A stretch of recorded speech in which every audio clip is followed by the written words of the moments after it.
Viens Jésus, règne en nous. Oui Seigneur, viens, règne dans ce lieu. Règne sur nos vies, règne sur nos péchés, règne sur notre âme, règne sur nos cœurs, règne sur notre corps, règne sur notre esprit. Alléluia, quand nous t'avons donné tout droit d'y agir et d'y régner, Seigneur. Merci, ta parole nous dit, nous serons affermés par ta justice, dont nous devons bannir la peur, l'inquiétude, car nous n'avons rien à craindre.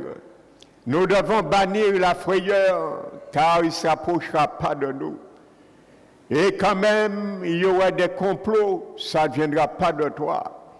Tout l'un qui se lèvera contre nous, tu nous as donné l'autorité de les condamner. Et toute âme qui sera forgée contre nous sera sans effet.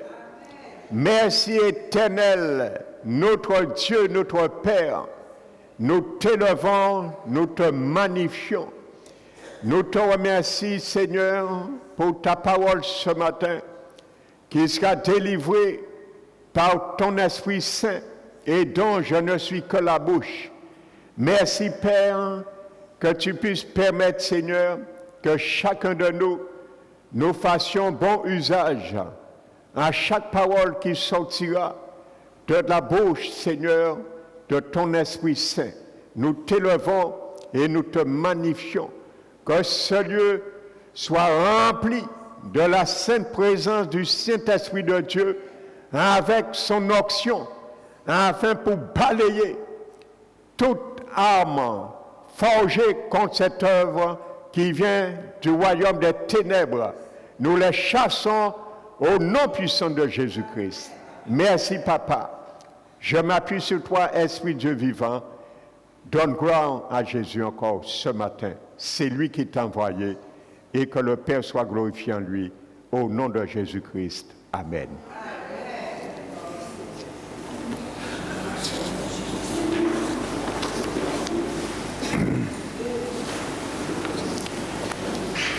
Je vous salue fraternellement, frères et sœurs. Amen. Encore ce matin, dans ce lieu. Amen. Donc je vais donner la suite de ce message. Amen. Donc sois fortifié ce matin par chaque parole que le Seigneur te permettra d'entendre ce matin. Alléluia. Afin que nous puissions grandir, grandir, grandir, comme dit la chanson. Alléluia. Amen. Donc nous avions vu certaines choses que Dieu nous demande de faire pour aller jusqu'au bout. Amen. Donc nous avions vu que nous ne devons pas utiliser autre moyen que les moyens de Dieu. Et qui en grande partie sa parole, sa sainteté, sa justice dans nos vies. Amen. Donc n'oubliez pas, nous avons vu qu'ils ont essayé de sauvegarder le bateau qui était rempli déjà d'eau, de peur qu'il se retrouve dans la mer. Alléluia.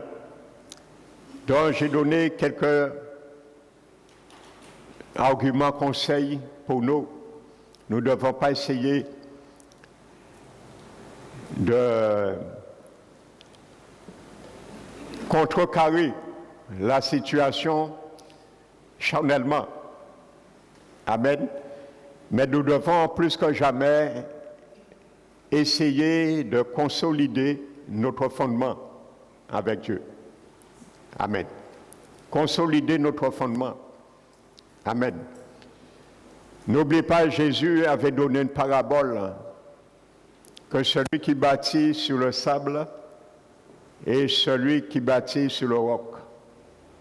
Amen. Donc, n'essayons pas de consolider avec le sable, parce que Jésus nous l'a déjà dit.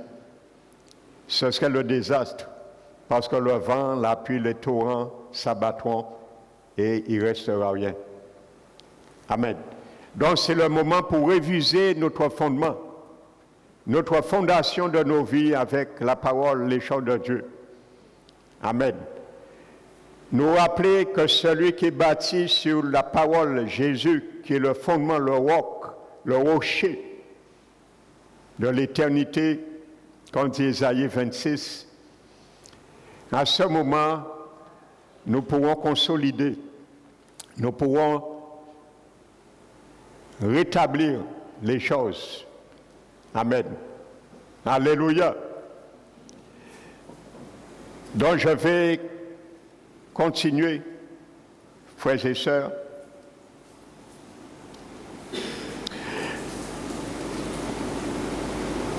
Jésus nous a dit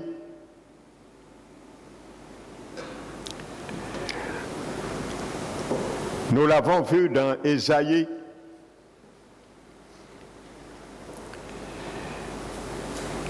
que le rocher des siècles, amen, lorsque nous avons vu que le Seigneur nous demande d'abaisser les voiles, qui est l'orgueil, un des plus grands voiles que nous devons abaisser, l'arrogance. La Bible nous montre que nous devons, frères et sœurs, laisser le Seigneur nous interpeller. Amen. Parce qu'il est dit dans Isaïe 26 que l'Éternel a abaissé, il a renversé ceux qui habitaient les hauteurs. Amen. Il a renversé ceux qui habitaient les hauteurs. Et comme le vieil homme aime se mettre en hauteur, comme l'orgueil aime se mettre en hauteur, alors il sera renversé. Et il a renversé ceux qui habitaient dans les hauteurs. Et il a abaissé la ville superbe. Et il a fait descendre jusqu'à la terre et toucher la poussière. Amen. N'oubliez pas, Jésus a illustré dans Matthieu également que nous sommes une ville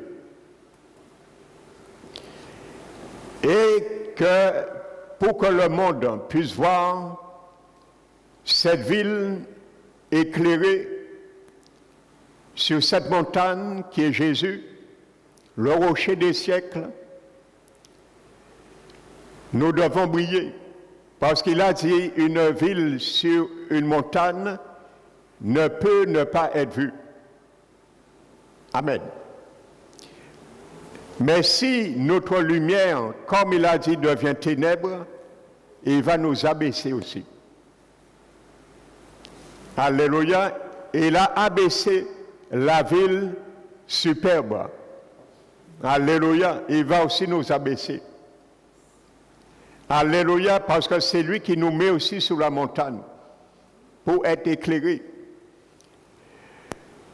Il a dit qu'une ville sur une montagne ne peut ne pas être vue. Donc si le Seigneur veut voir que nous n'éclairons pas, notre vie n'est pas en règle, c'est une pierre d'achoppement pour le monde, il va aussi nous abaisser. Alléluia. Parce que nous élever, c'est pour que le monde puisse voir Jésus briller en nous. Amen. Le prophète Ézéchiel, le chapitre 44, nous décrit, le Seigneur avait dit, bien que c'est messianique, c'est ces gens de sacrificateurs qui seront là pendant les 1000 ans. Mais il est marqué qu'ils entreront dans mon sanctuaire. Et je vous apprends rien, nous le savons, nous sommes tous sacrificateurs. Ils entreront dans mon sanctuaire, ma maison. Amen. Et ils avanceront devant ma table. Alléluia. Afin de me servir. Et ils seront à mon service. Amen. Vous savez, le sacrificateur, lorsqu'il entrait pour servir le Seigneur, il y avait dans le lieu saint une table qu'on appelle la table des propositions. Et il y avait des pains, 12 pains. C'était la nourriture des sacrificateurs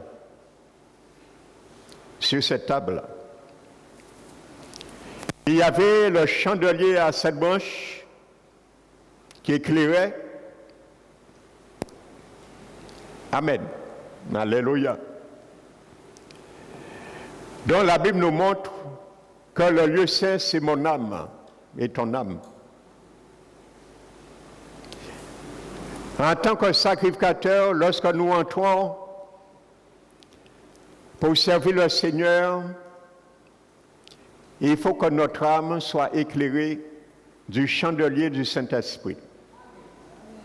Amen. Et à la mesure que nous allons manger ces pains qui sont sur la table des propositions et spirituellement la parole de Dieu, la lumière de Jésus va s'éclairer, s'intensifier en nous. Amen.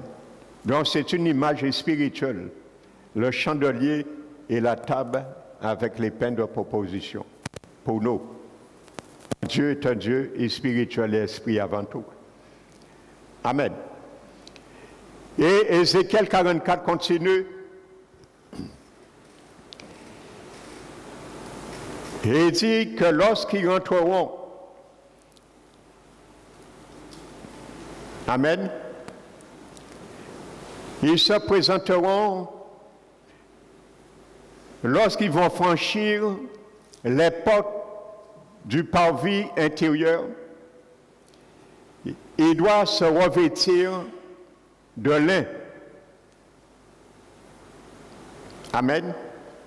Le lin.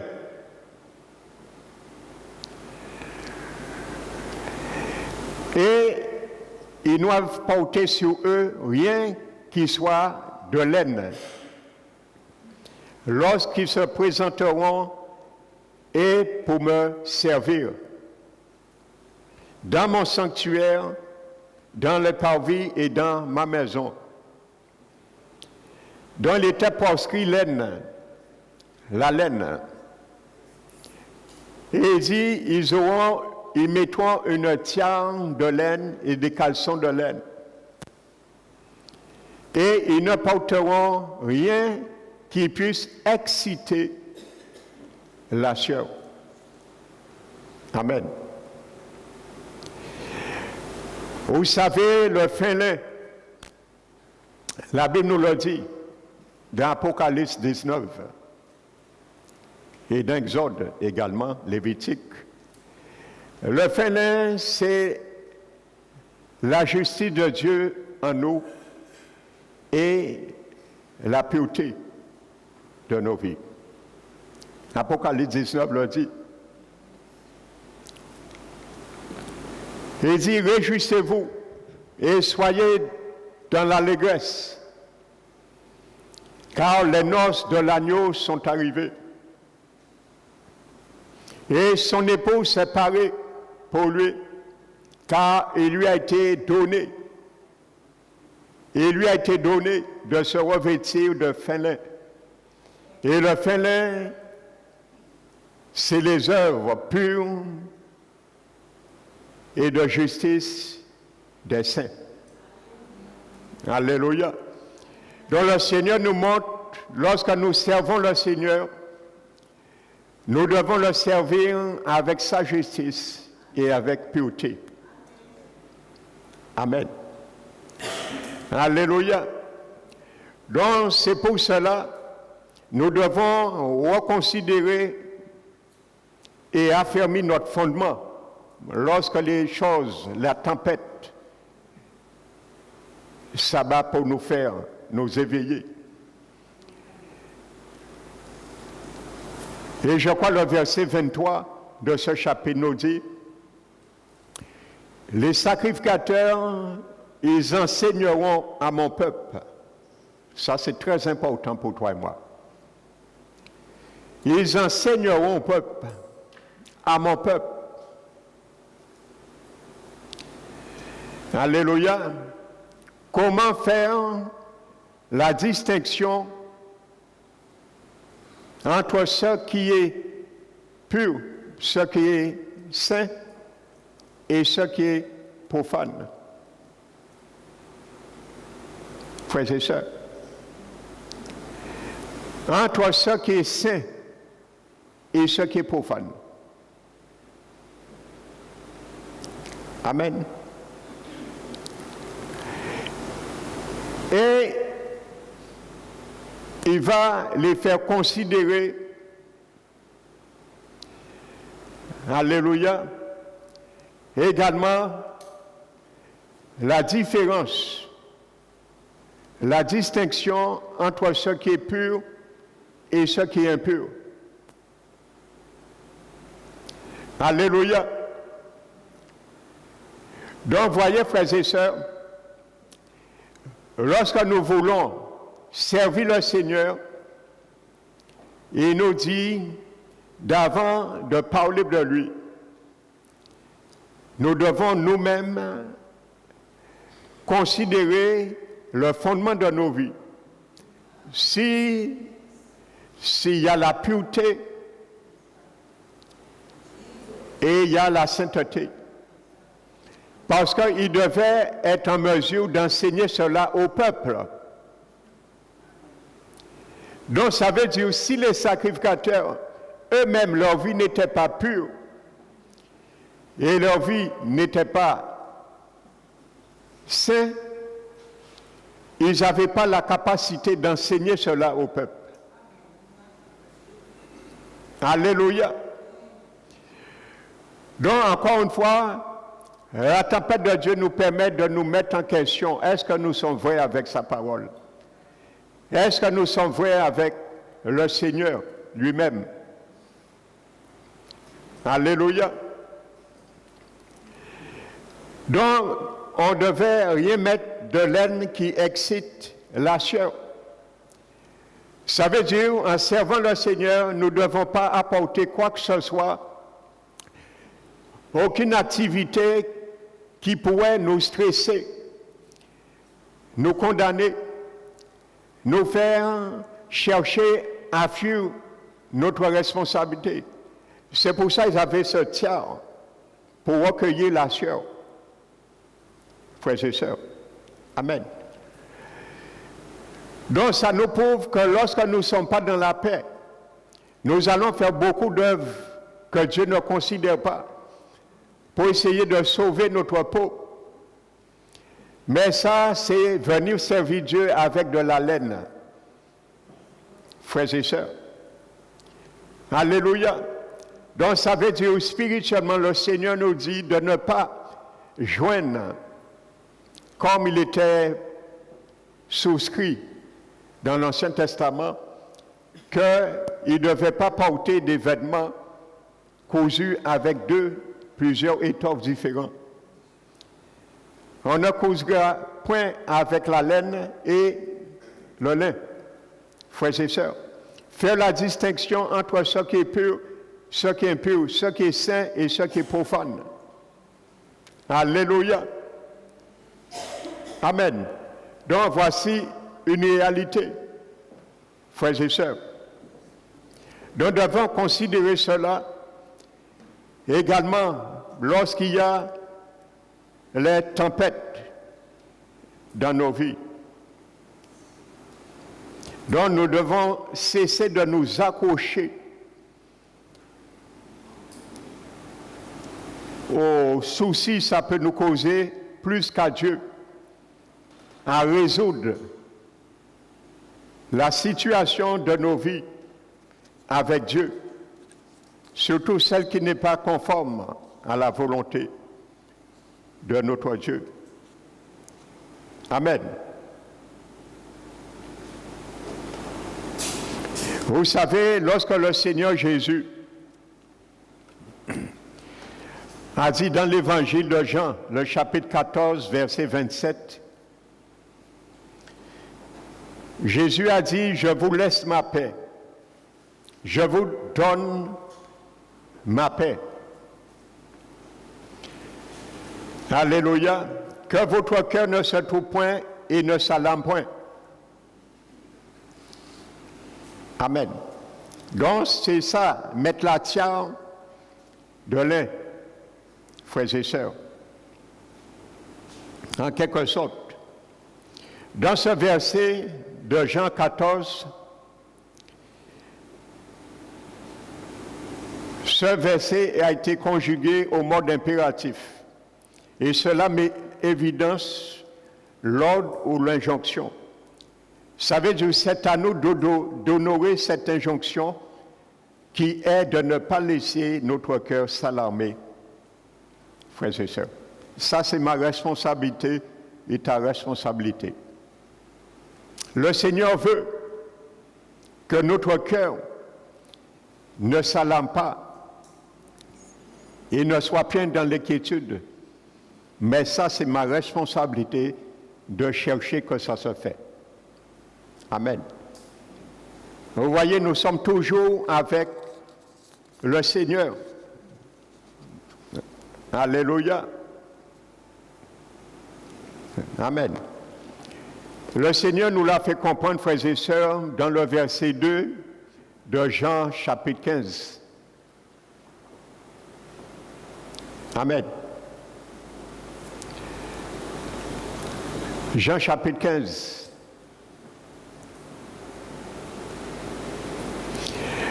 Les œuvres de justice.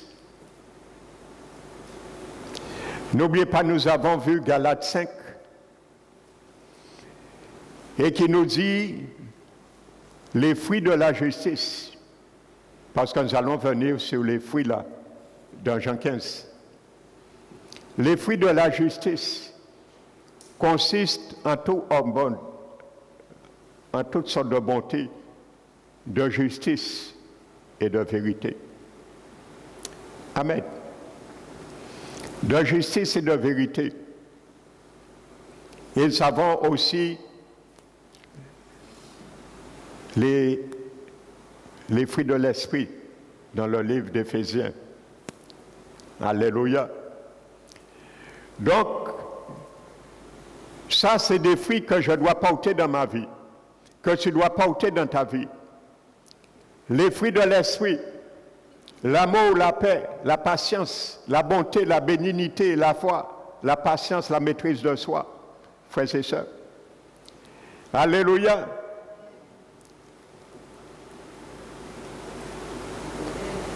Et les fruits de la lumière. Amen. Que Galates 5 nous demande, consistent en toutes sortes de bonté, de justice et de vérité. Amen. Dans le lin représente, nous devons servir le Seigneur aussi en portant ses fruits. Et ces fruits, nous devons les manger. Parce qu'il dit, mes sacrificateurs, lorsqu'ils rentreront dans mon sanctuaire, ils se présenteront devant ma table. Amen. Devant ma table. pour me servir et ils seront à mon service. Les tempêtes parfois vont nous rappeler que nous voulons servir le Seigneur, mais nous ne nous approchons pas de sa table. Les tempêtes parfois vont nous rappeler que nous voulons servir le Seigneur et que nous refusons de nous avancer devant sa table. Parce que devant la table, il y a les pains de proposition qu'ils devaient manger. Comment je peux servir le Seigneur si tu refuses, je refuse de manger les pains? C'est ma nourriture. Chaque semaine, il fallait apporter ces pains. C'était entre autres la nourriture des sacrificateurs. Ils avaient le droit seul de manger. C'est pour ça que Jésus a dit, mais David, je voulais rentrer. Et il a mangé.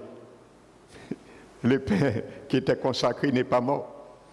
Pour bien montrer, gifler les pharisiens, les sadducéens, les scribes qui voulaient mettre le sabbat au-dessus de Jésus, qui est lui-même le maître du sabbat. Amen. Donc, frères et sœurs, Jésus nous dit dans Jean 15, verset 2, il dit, je suis le vrai sceptre, mon père le vigneron. Et il dit, tout sarment qui est en moi et qui ne porte pas du fruit. Frères et sœurs, nous allons voir, Jésus parle de deux stades. En quelque sorte, deux stades aussi de tempête. Tout sarment qui est en moi. Parce qu'il parle après, tout serment qui n'est pas en lui. Donc nous restons tout serment qui est en lui. Et qui ne porte pas du fruit. Donc tu peux être en Christ, tu peux être chrétien né de nouveau. Ça ne veut pas dire que tu porteras systématiquement du fruit. Mon frère, ma soeur, ça ne veut pas dire que systématiquement tu porteras les fruits de la lumière, qui consiste en toutes sortes de bonté, de justice et de vérité. Ça ne veut pas dire que tu porteras les fruits du Saint-Esprit, dont parlait ces Éphésiens. La foi, la bonté, la bénignité, la patience, la paix, la foi, la maîtrise de soi. Amen. Mais Jésus a une recette pour cela. Car consolider le bateau, notre âme, le bateau, c'est notre âme, notre foi, pour qu'il ne fasse pas de naufrage, n'oubliez pas ça en préambule. Donc ce n'est pas avec les ficelles, les chaînes, les cordes, comme il faisait dans Acte 27. Pour consolider le navire, non. Le navire, c'est ma vie, c'est ton âme, frères et sœurs. Alléluia. Nous devons considérer ces choses. Alléluia. Alors, Jésus dit, il va l'élever. Amen. Il va l'élever. Beaucoup de traducteurs ont mis, il va être enlevé. Élevé. Amen. Donc cela veut dire le mettre en hauteur. Alléluia. Et ceux qui portent du fruit, maintenant il va les monter afin qu'ils portent plus de fruits. Alléluia. Donc Jésus ne veut pas que tu portes du fruit, mon frère, ma soeur. Il ne veut pas que je porte du fruit. Tu portes du fruit seulement. Il veut que tu portes, je porte plus de fruits. Alléluia. Il porte plus de fruits. Alléluia. Dis à ton frère, ta soeur, à partir de 2025, je porterai plus de fruits. Dis-le avec conviction. À partir de 2025, je porterai plus de fruits. Pas de fruits, mais plus de fruits. Alléluia. Tu l'as confessé. Alors Jésus aura deux choses à faire dans ta vie. Il va te lever et il va t'émonder. Alléluia. Alors dis maintenant, merci Seigneur. Merci Seigneur. Alléluia. Dans le verbe qui est traduit dans le verset 2, je disais,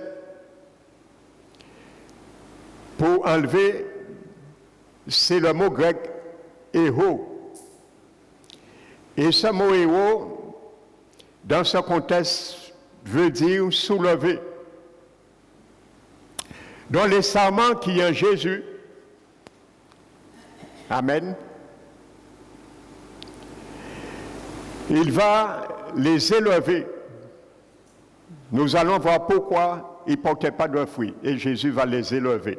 C'est ça que le vignoble fait. Amen. Ça veut dire soulever.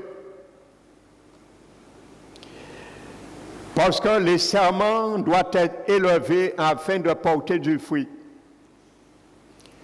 Si la branche se laisse sur le sol, est laissée sur le sol,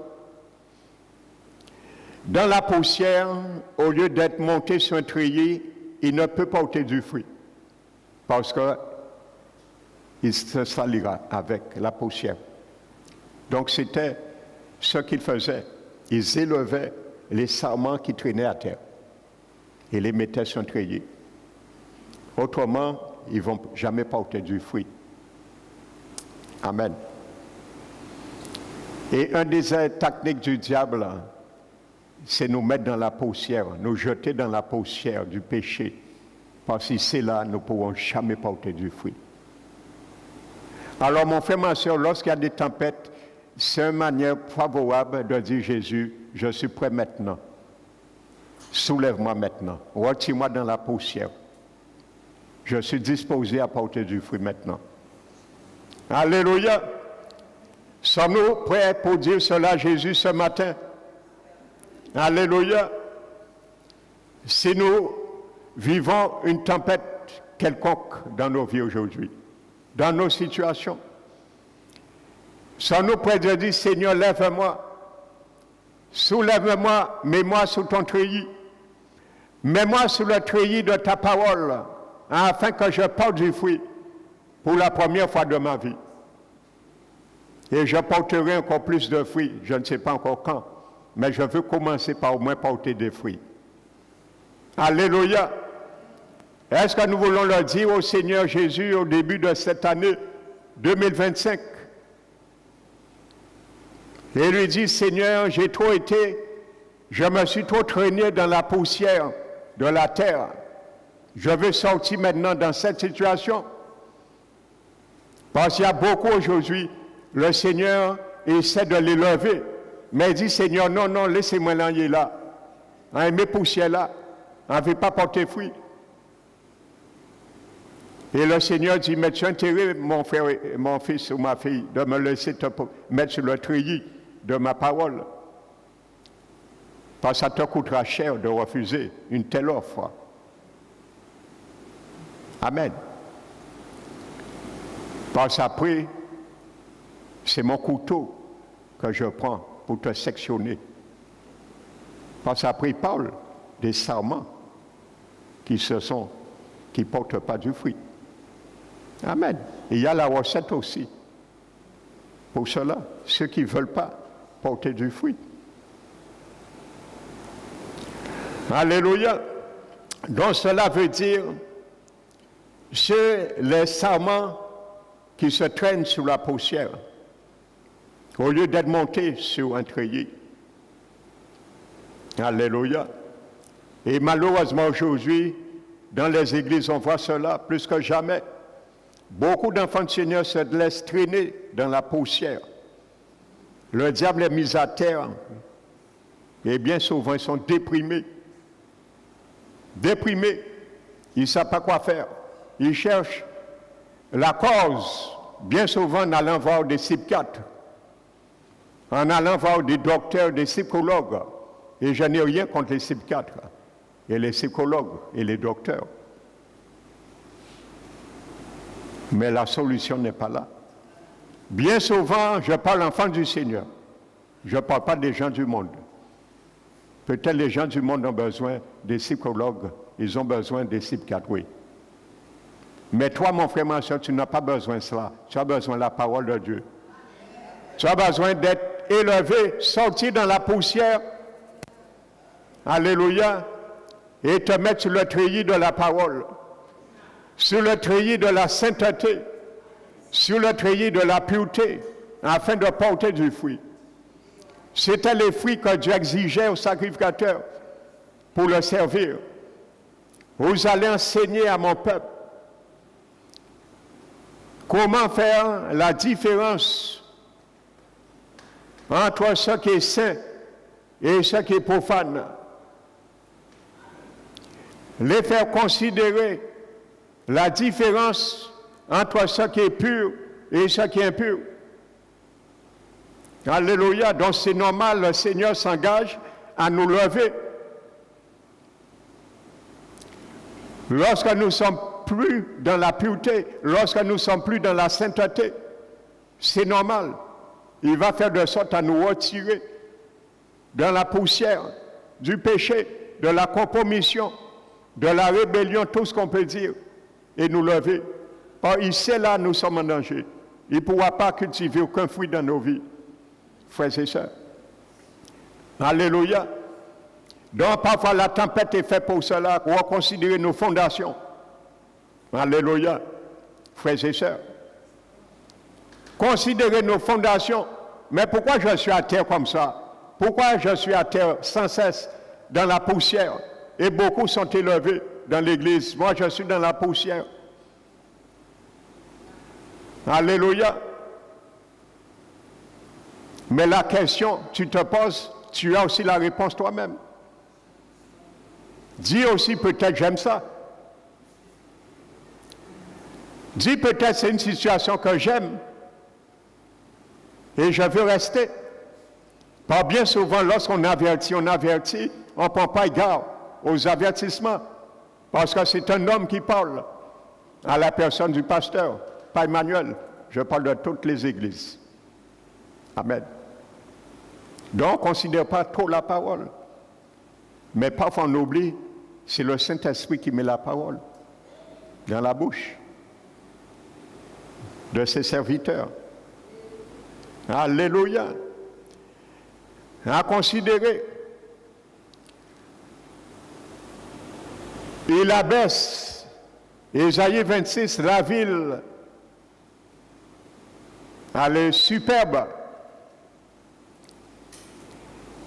Et il les fait toucher jusqu'à la poussière. Lorsque le Seigneur nous fait toucher, frères et sœurs, l'horreur, la répugnance du péché, nous devons réagir, interréagir, frères et sœurs. Et il y a parmi le peuple, beaucoup goûtent la répugnance du péché, de la poussière, mais ne vomissent jamais. Je parle en général, hein? Je le dis bien. Pas dit pasteur là qui a visé moi. Non, je parle en général. Amen. Parce que plus que jamais, dans les églises, le peuple veut faire vivre comme ils veulent. Ils ne veulent plus de loi. Diriger leur vie, conditionner leur vie. Plus de préceptes, conditionner leur vie. Amen.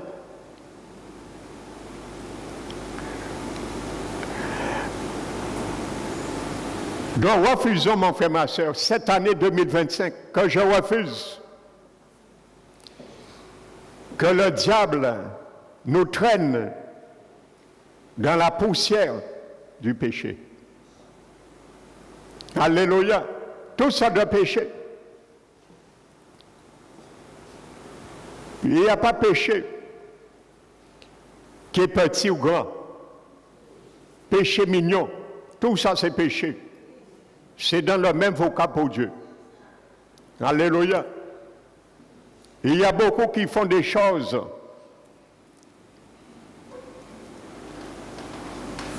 répréhensibles et lorsqu'ils viennent aussi à l'église, on n'aurait jamais dit cela. Il y a beaucoup de chrétiens, chez eux, ils regardent des films. Vous voyez, je ne vais pas nommer le nom, vous comprenez de quoi je parle.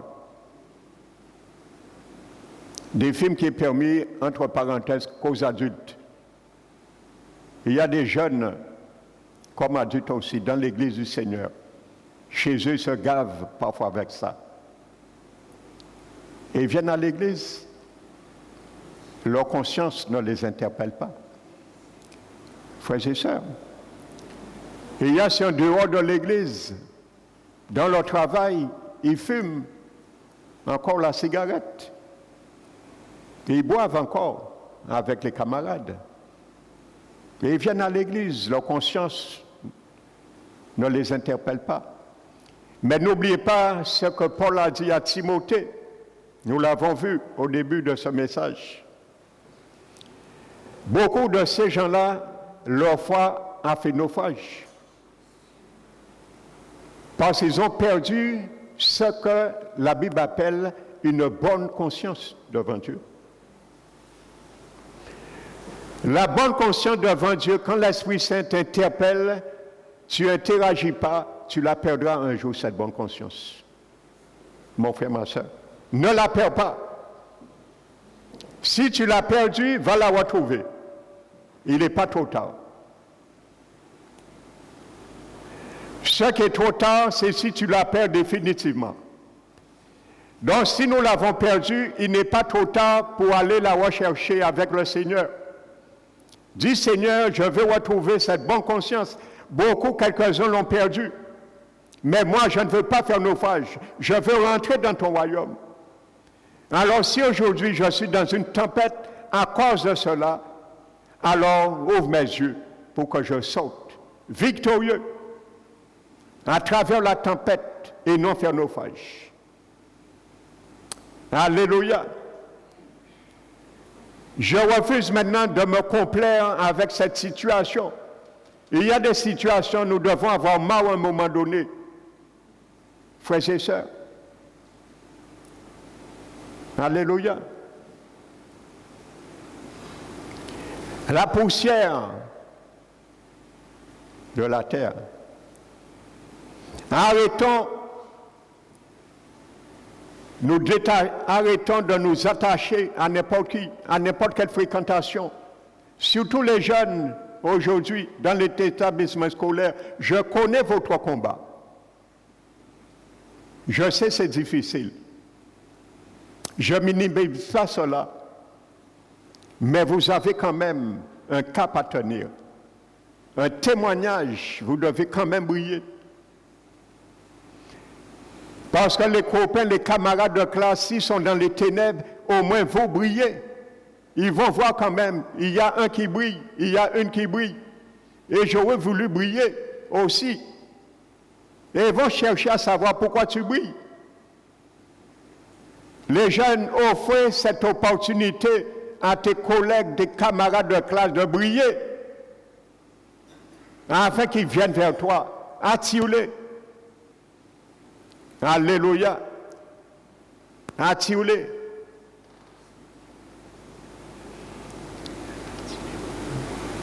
Attire-moi à toi. Ne me laisse pas. Alléluia. J'aime tellement cette chanson. Alléluia. C'est un de mes chants favoris. Ce cantique. Alléluia. Tu es tout pour moi. Sans toi, je ne peux vivre. Tu es tout pour moi. Garde-moi près de toi. Alléluia. Attire-moi à toi. Ne me laisse pas. Je veux tout abandonner. et renouer notre amitié. Alléluia. Alléluia. Que Dieu bénisse l'auteur de ce chant. Alléluia. Qui reçoit ma bénédiction de la part du Seigneur. Amen. Vous savez, en étudiant l'étymologie du mot hébreu philistin, les Philistins étaient le plus grand ennemi d'Israël, dont Goliath est une image. C'est un Philistin. Les Philistins étaient le plus grand ennemi d'Israël. Mon frère, ma soeur, les Philistins spirituels, c'est ton plus grand ennemi. Les Philistins spirituels, c'est mon plus grand ennemi que je dois combattre. Tu vas comprendre pourquoi à travers son nom. Amen.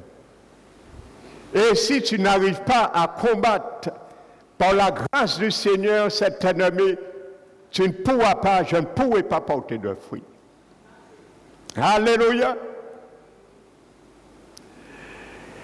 Le mot philistin en hébreu, c'est le mot palash. Et voici sa définition. N'oubliez pas, c'était le plus grand ennemi d'Israël. Et tu es Israël, le spirituel de Dieu aujourd'hui. Je suis Israël de Dieu aujourd'hui. Donc, ça doit être ton plus grand ennemi. Ça doit être mon plus grand ennemi. Voici la définition, l'étymologie de ce mot. Palash, philistin. Cela veut dire rouler ou se vautrer où?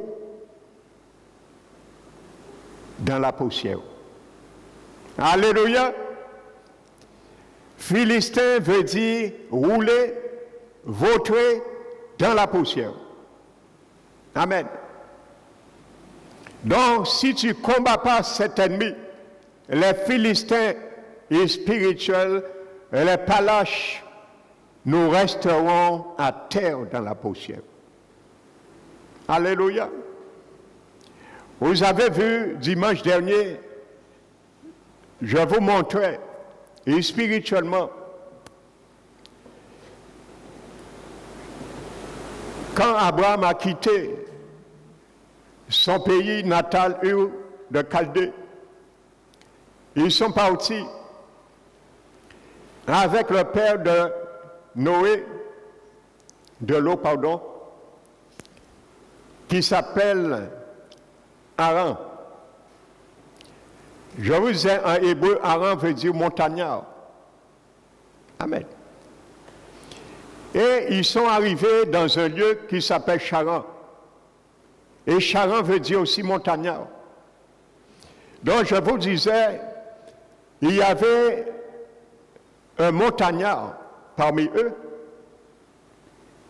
Et ils sont arrivés à un moment donné à la cité même qu'on appelle montagnard. Et ils se sont séjournés là. Donc mon frère, ma soeur, si tu séjournes ta vie avec le Philistin, sache un jour, tu vas aussi séjourner avec lui. Amen. Alléluia. Donc arrêtons de marcher avec cet ennemi. Parce que lui, son objectif, c'est nous séjourner à terre, dans la poussière, rester en bas. Alléluia.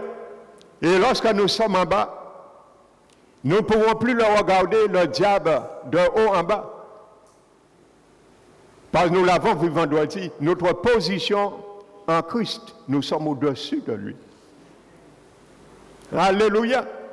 Mais il veut te mettre en bas pour que tu puisses point le regarder parce qu'il est en bas. Toi, tu le regardes, je le regarde de haut en bas. Mais il veut lui maintenant, à un moment donné, pour qu'il te regarde de bas en haut maintenant. Alléluia. Frères et sœurs. Donc voici ce que ça veut dire. Et n'oubliez pas, Genèse 3,14 nous dit la nourriture du serpent, c'est quoi? Vous voyez comment les versets s'enchevêtrent comme il faut. Si la nourriture du diable, du serpent, c'est la poussière, il ne peut pas manger les fruits de la lumière. Il ne peut pas manger en toi les fruits du Saint-Esprit. Mais il peut manger en toi la poussière, le péché. Il se nourrit de toi. Il peut se nourrir. Alléluia. Combien d'enfants du Seigneur qui nourrissent le diable sans le savoir? C'est une réalité. Parfois nous disons, ouais, le diable, ainsi de suite, mais nous-mêmes nous le nourrissons. La poussière du serpent, la nourriture du serpent, la Bible dit c'est la poussière. Et nous avons vu, le péché, c'est la poussière également.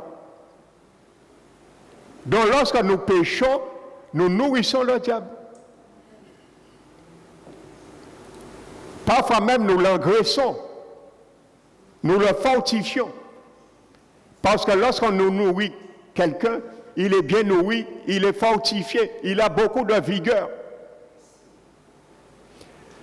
Plus que nous allons nourrir le diable dans nos vies, il aura plus de vigueur dans nos vies aussi. De vigueur qui va nous faire soulever contre la parole de Dieu. La parole, qu'a dit moi ça, j'ai l'instant ça. Parce qu'il te donne la vigueur, tu es tellement nourri, avec une nourriture qui s'appelle la poussière de la terre. Et il te donne la vigueur, pas la vigueur du buffle que Dieu donne, mais l'autre vigueur. Sortons dans cette vigueur 2025, frères et sœurs. Refusons cette vigueur. Parce que cette vigueur va te donner tellement force, tu vas vouloir craser tout ce qui fait force à la sainteté. Tu vas vouloir craser tout ce qui fait force à la pureté. Refuse cette vigueur. La nourriture du serpent était la poussière. Pourquoi Jésus a illustré Jean 15? Vous pensez que Jésus donnait des paraboles comme ça pour voir il est un grand psychologue, un grand pédagogue? Non. Il y a toujours une leçon spirituelle. Parce qu'il savait à l'époque, le vigneron plutôt, savait pour pouvoir faire ses sarments, ses branches porter du fruit, il devait les retirer dans la poussière. Donc les disciples comprenaient ce message spirituel, même s'ils n'avaient pas encore l'Esprit Saint.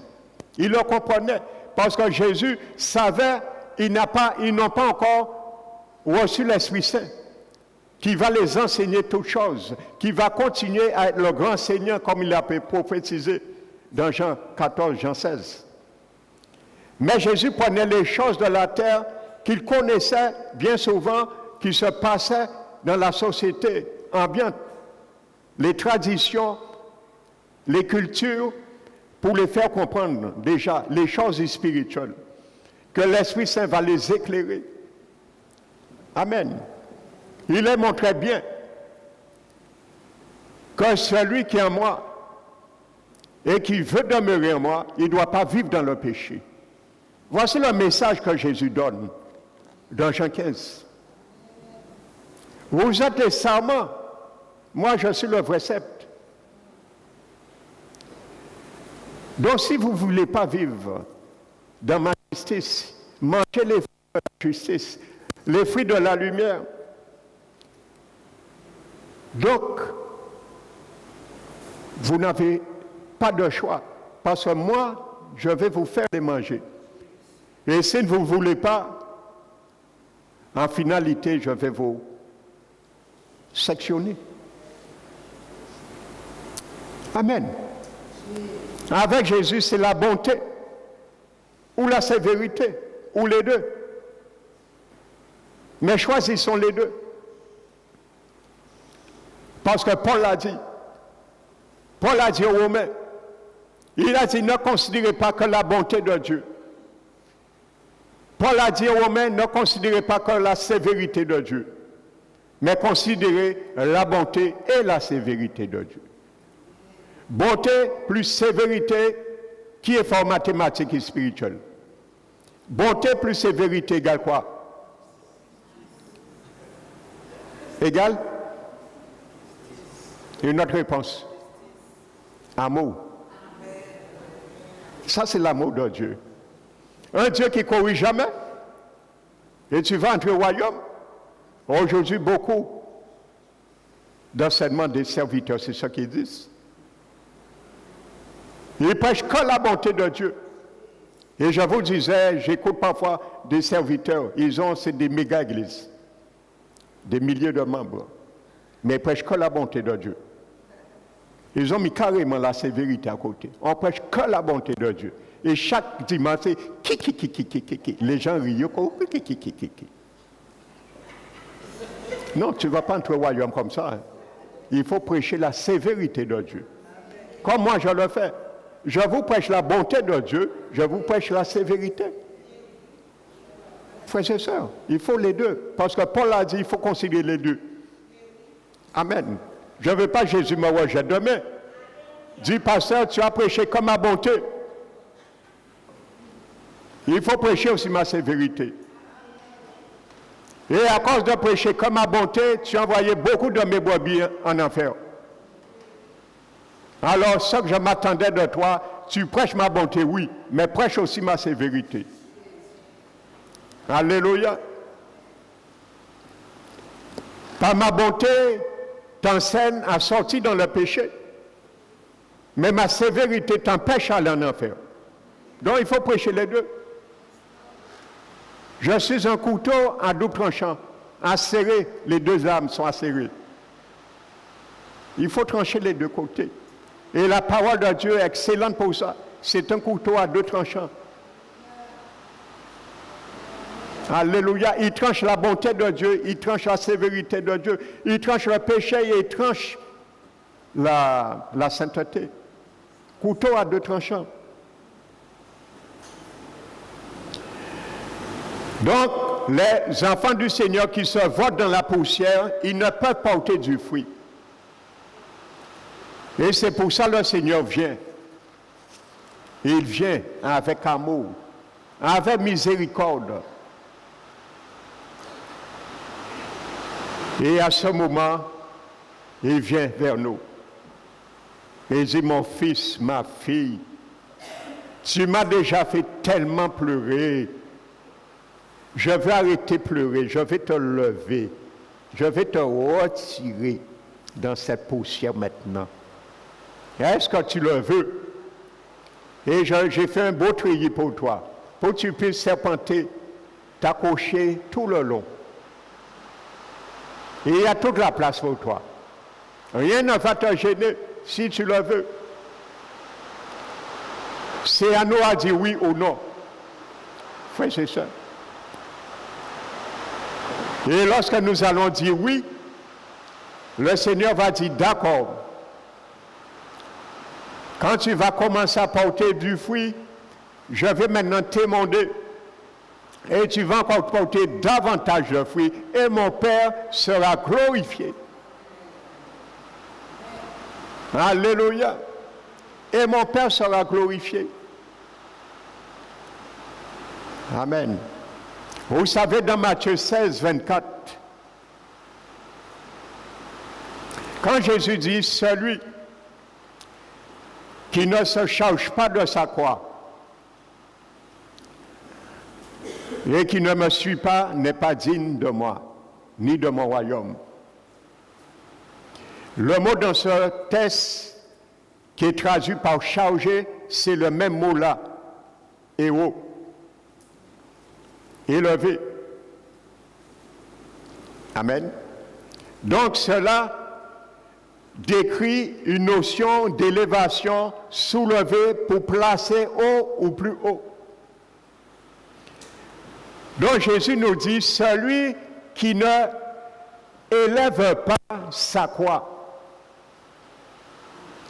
Mon frère, ma soeur, quand tu deviens chrétien, tous les jours de ta vie, Jésus te dit d'élever ta croix.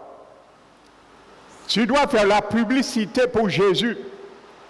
Je dois faire publicité, ça veut dire dans le grec, élever la croix comme un étendard. Jésus a dit, si tu n'es pas prêt, tous les jours de ta vie, de prendre la croix, ce que moi j'ai fait, et de l'élever comme un étendard, ce n'est pas la peine. Tu n'es pas digne de me suivre. Parce que beaucoup aujourd'hui, ils prennent la croix, ils penchent avec, et lorsqu'ils voient parfois, ils seront mal vus, ils cachent la croix.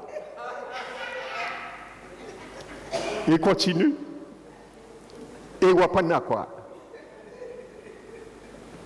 Non, il faut lever la croix, marcher sans cesse. Alléluia.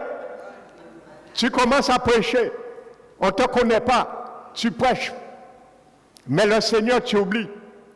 Il te dit que quand tu avances, tu rentres dans mon sanctuaire et tu t'avances dans ma table. Pour me servir, tu sais mon service. Tu commences à parler de Jésus, Jésus, Jésus, tu parles, mais tu n'as pas encore mangé à la table le pain pour servir le Seigneur. Peut-être il faut passer à sa table avant de le servir. Donc, comme tu n'as pas mangé le pain, tu parles. Et ensuite tu parles. La chair s'émousse. Donc, la croix.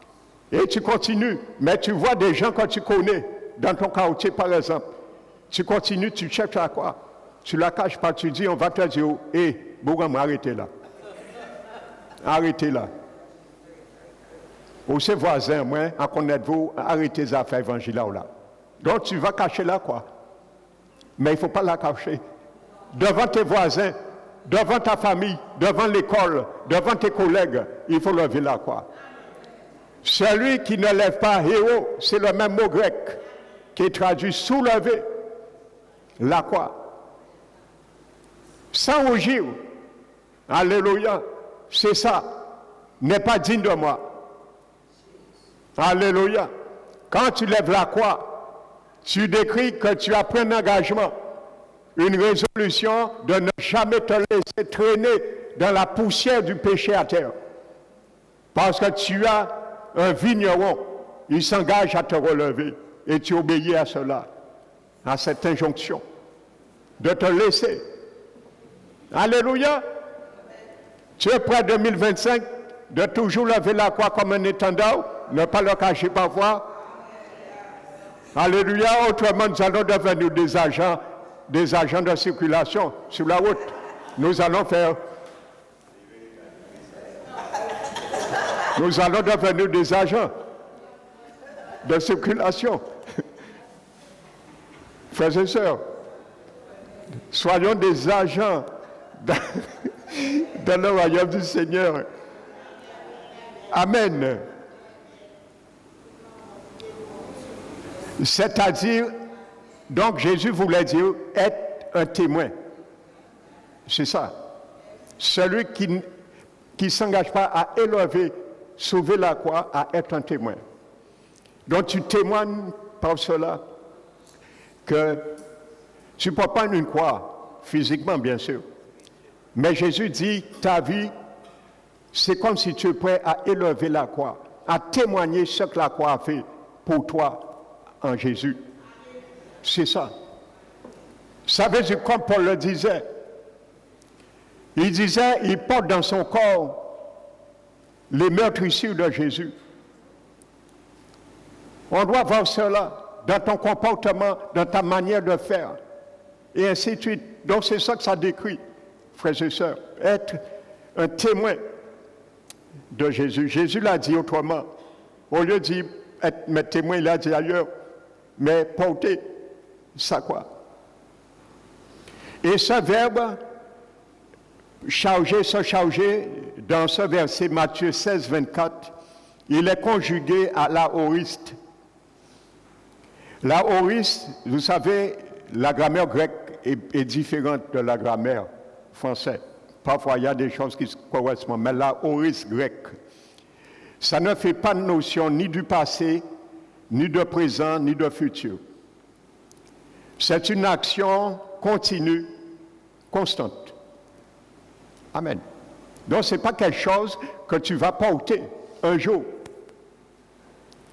Ou que Jésus a fait un jour pour toi. Oui.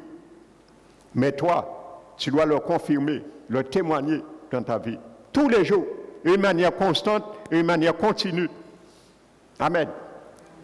Ce n'est pas quand il y a des gens que tu ne connais pas, tu vas parler beaucoup. Mais, en quelque sorte, le Seigneur n'approuve pas. Et quand il y a des gens que tu connais, tu vas cacher là quoi? Tu vas arrêter de parler de l'évangile parce qu'on va te dire, arrête, tu te fais menteur. Alléluia. Amen. Donc c'est ça que ça veut dire, frères et sœurs.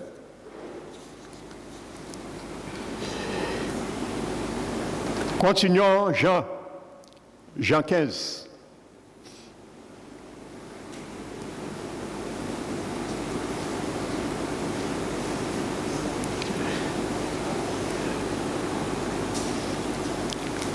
Et il dit, tout sarment qui porte du fruit, il le taille afin qu'il porte encore plus.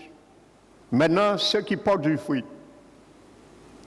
c'est ceux qui ont accepté que Jésus les soulève leur faiblesse, soulève leur vie, soulève leur incapacité. Nous avons tous, frères et sœurs, des incapacités, des faiblesses. J'en ai aussi. Amen. Même si le pasteur Manuel est parfois capable de roche, je l'ai déjà entendu. Parce que là, capable de coup de roche, je le sais, capable de roche. Et je sais, c'est une faiblesse. Tout le monde a faiblesse. Mais ça, je sais, même si on a coup de roche, je vais comprendre quand même, santé védi. C'est ça qui importe. Mais le Seigneur va corriger cette faiblesse. Tout le monde en a. Mais le Seigneur est là pour nous soulever dans nos incapacités, dans nos limites. C'est ça qu'il faut comprendre. Et si nous voulons, nous n'allons pas faire naufrage, parce qu'il est là pour ça, pour nous empêcher cela. Amen. Maintenant, tout serment qui porte du fruit, il le taille afin qu'il porte encore. Il va les tailler. Alléluia. Et le verbe utilisé pour là, pour émonder, dans le grec, c'est le mot katéo, pour tailler. Et tu vas comprendre pourquoi le Seigneur va te retirer, nous retirer le sarment dans la poussière, c'est pour les laver. Ce mot katéo veut dire nettoyer, purifier. Amen. Quand le Seigneur veut me prendre ma vie, qui est dans la poussière, quand je vis dans le péché, volontairement, parce qu'il y a péché. Moi, je parle de péché volontaire quand je prêche, parce que tous nous péchons d'une manière ou d'une autre. La Bible dit nous bronchons d'une manière ou d'une autre. Amen. Mais quand nous péchons, nous reconnaissons nos fautes, nous demandons pardon à Dieu et nous purifions. La Bible dit, donc je ne parle pas de cela. Je parle de péché volontaire. Des enfants du Seigneur, ils ont pris une habitude, une vie. Ça veut dire qu'ils ont décidé de vivre comme ça. Ils n'ont pas péché, ils n'ont pas même demandé bon Dieu pardon, et ils n'ont comprendre qu'ils sont sauvés. Amen. Donc c'est ce péché, le Seigneur veut, lorsque nous voulons rester à terre, dans la poussière, être en commun contact, une intimité. Dieu nous montre l'intimité avec la poussière, le péché. Il aurait pu dire, les sarments qui sont à telle hauteur, ils prennent de temps à avoir de la poussière. Et ça se fait. Mais par l'intimité, l'attraction avec le mal, la poussière à la terre. Amen. Alléluia. C'est pour ça Ésaïe a dit, il renverse la ville superbe, il a fait descendre, toucher la poussière à la terre. Le Seigneur va nous faire toucher la douleur parfois du péché, mon frère, ma soeur, dans nos vies si nous ne comprenons pas. Pour que nous puissions réagir ou interagir. Alléluia. Ce mot katéo veut dire nettoyer, purifier. Parce qu'au temps de Jésus, les vignerons versaient de l'eau, comme je vous disais. Les disciples comprenaient ce qu'il voulait dire. Même s'ils n'ont pas compris spirituellement en totalité, mais après, quand le Saint-Esprit est venu sur eux, ils ont compris cela parfaitement. Et Paul l'enseignait, les disciples l'enseignaient dans leur épître pour nous. Alléluia.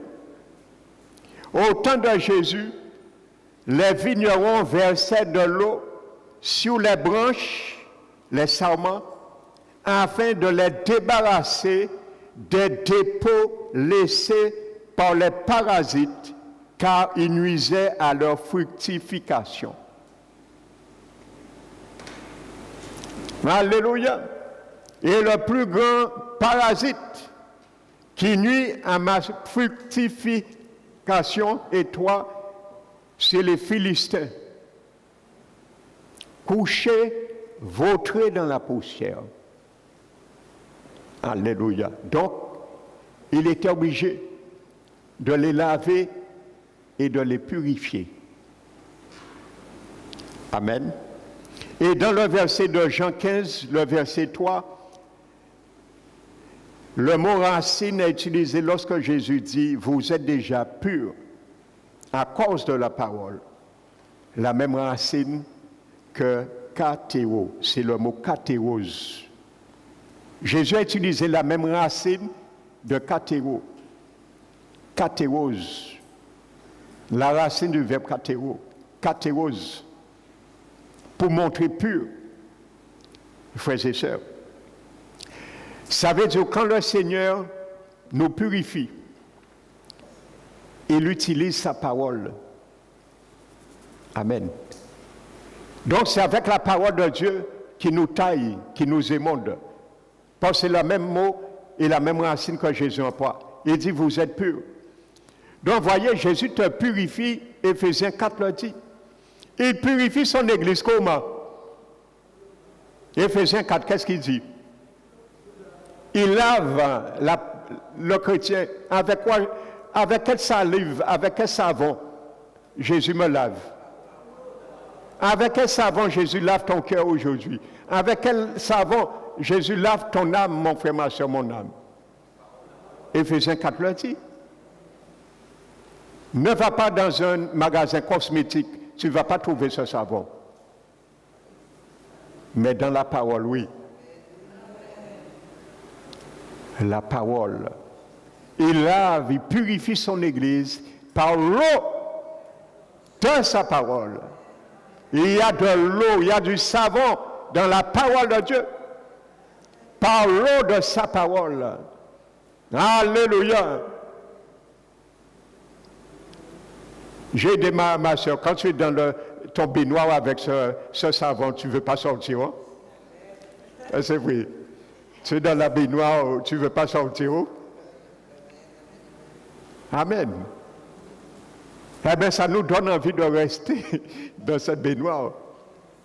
L'eau de la parole de Dieu. Et beaucoup ne viennent pas à l'église le dimanche pour prendre cette eau, cette ablution, malheureusement. Amen. L'eau de la parole de Dieu. C'est pour ça le diable, mon frère, ma soeur, quand Jésus va nous solliciter de sortir dans la poussière pour nous laver par l'eau, par sa parole, l'ennemi va essayer de nous tenir là. Parce que lui, ce n'est pas son eau pour nous laver, c'est sa nourriture. Parce que lui, il a envie de manger, il faim. Mais Jésus, lui, il ne veut pas manger nous. Il veut laver nous. Alors il y a un dilemme qui se paie. Le diable veut nous garder dans la poussière parce que lui, il a faim. Et sa nourriture, c'est la poussière, le péché dans nos vies. Il veut nous garder là. Mais Jésus, lui, il n'a pas faim. Aussi moins, sa faim, lui, c'est de nous laver pour nous sortir dans le péché et faire le diable jeûner. Frères et sœurs. Alléluia. Il a me démontré cela dans le désert 40 jours. Amen. Diable a failli manger la poussière de la terre du péché.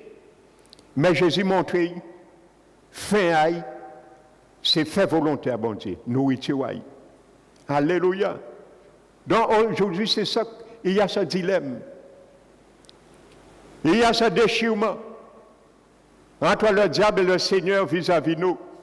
Il veut nous laisser à terre et le Seigneur veut nous relever. Il veut nous manger, nous dévorer et le Seigneur veut nous laver. Qui choisit? Quoi choisir? Quel choix tu fais? Quel choix je fais? Mon frère, ma soeur, pour 2025, quel choix que tu fais? Rester à terre? Non, relève-toi, laisse Jésus te relever. Il y a un treillis pour toi, pour que tu puisses te fortifier et porter du fruit. Car il a dit, celui qui demeure en lui, parce que tu es encore en Christ. Gloire à Jésus, tu es encore en lui. Tu es toujours en lui. Tu n'es pas encore sorti. Maintenant, laisse pas la poussière te retirer, te retrancher un jour. Donc, si tu ne portes pas du fruit, il veut te relever. Ça cause peut-être l'état de ton âme, de ton cœur. Pour ne pas dire d'un péché quelconque. L'état de mon âme, mon cœur. Mais il veut te ressaisir, te remonter, te soulever pour te montrer, malgré cela, je t'aime. Je ne veux pas que tu demeures comme ça. Je ne veux pas que tu finis comme ça. Je ne veux pas que ça soit ta fin comme ça. Alors laisse-moi te relever. Alors si tu ne veux pas, tu dis Jésus, lâchez-moi, moi tomber là, il est là, entaillé. Il peut lâcher, ouais, pas ça qui fait mal. Il peut prendre un rail, qui dit d'accord, excusez-moi, monsieur, en cas où vous mettez au lampe. L'Esprit Saint, c'est un gentleman. Il ne viole pas. Il ne légifère pas dans notre volonté. Mais après, il y a, lisez la suite. Il parle maintenant de ceux qui ne demeurent pas en lui. Amen. Et toujours chrétien. Qu'il parlait? Il a parlé à ceux qui demeurent. Mais maintenant, après, il parle à ceux qui ne demeurent pas. La solution là aussi. Amen. Le vigneron va jusqu'au bout de son travail. Dieu le Père. Alléluia. Dans la Bible, ils seront retranchés, coupés, jetés au feu. Amen. Le mot grec est traduit par couper, jeter, veut dire retirer, repousser, sans comprendre, comment dirais-je, sans comprendre importance maintenant, s'occuper de cela. C'est fini. Frères et sœurs. Donc il parle bien de la GN et boulera. Amen. Au début, il était dans le 7. Maintenant, il ne demeure plus. Et je leur dis, le mot grec est traduit par demeurer. Notez-le. C'est le mot même o. Ça veut dire rester où qu'on est déjà. Amen.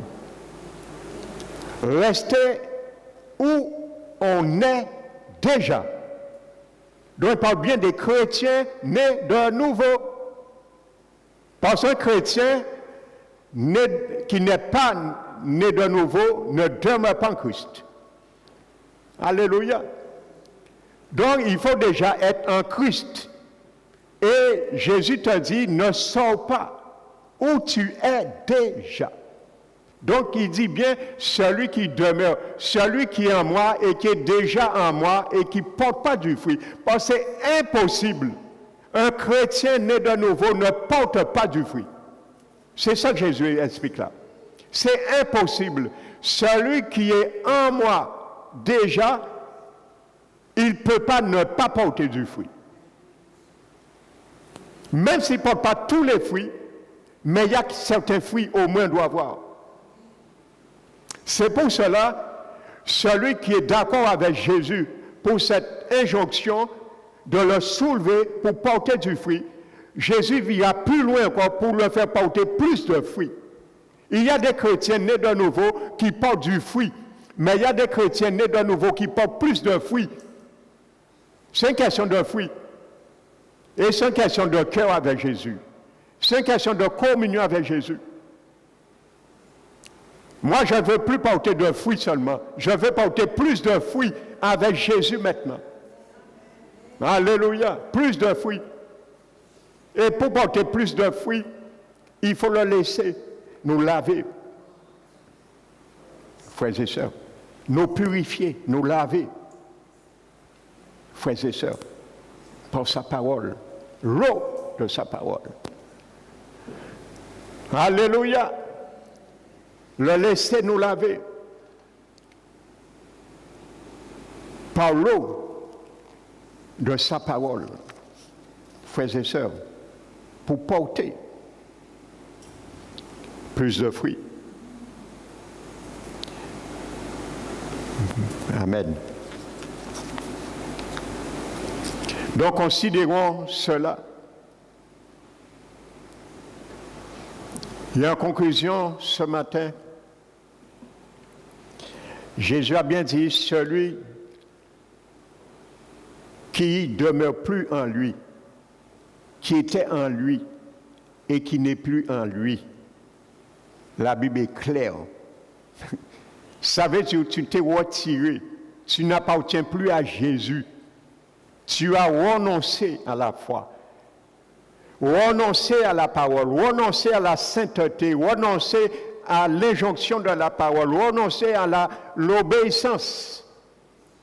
Eh bien, à un moment donné, il n'y a pas de hors-la-loi dans le royaume de Jésus. Le Père va sanctionner et il va couper. Et c'est fini. Et il y a beaucoup de chrétiens, l'Esprit Saint les ont quittés. Parfois, ils ne savent même pas ça. Ils viennent encore à l'église, mais l'Esprit Saint les a déjà quittés. Ils viennent à l'église, mais l'Esprit Saint les a déjà quittés. Parce que Dieu les avait déjà exaltés. Ils jouent avec la grâce de Dieu. À un moment donné, l'Esprit Saint quitte. Et ça passe son mort spirituellement. Mais ils viennent toujours à l'église. Ne sois pas de ce lot, que je ne sois pas de ce lot. Vous avez déjà vu, lorsqu'on coupe une branche d'un arbre, couper une branche, il y a des arbres, leur sève dure très très longtemps.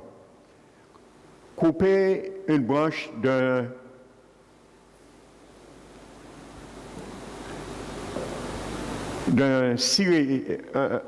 un pied de citer, un citénier, citer.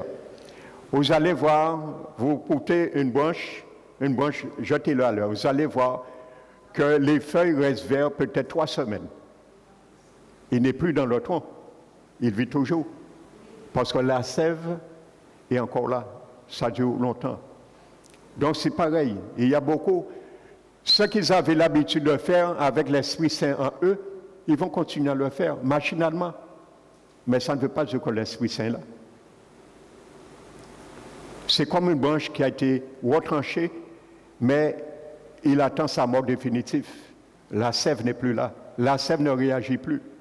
La sève est bloquée. Mais tôt ou tard, la feuille va jaunir, sécher et meurt. Ne jouons pas avec la grâce de Dieu.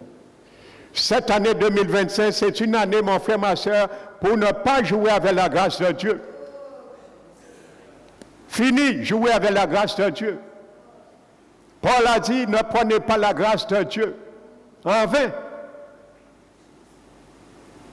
comme une dissolution de vivre dans le péché. Et il dit, lorsque le péché abonde, la grâce va surabonder. Non. Quand il y a péché volontaire, pertinence, persistance, il n'y a plus de grâce qui abonde. C'est disgrâce. Il y a grâce, mais il y a disgrâce. C'est pour ça que j'ai déjà écouté beaucoup de vidéos, de témoignages que Jésus a donné à pas mal de personnes aujourd'hui sur l'enlèvement.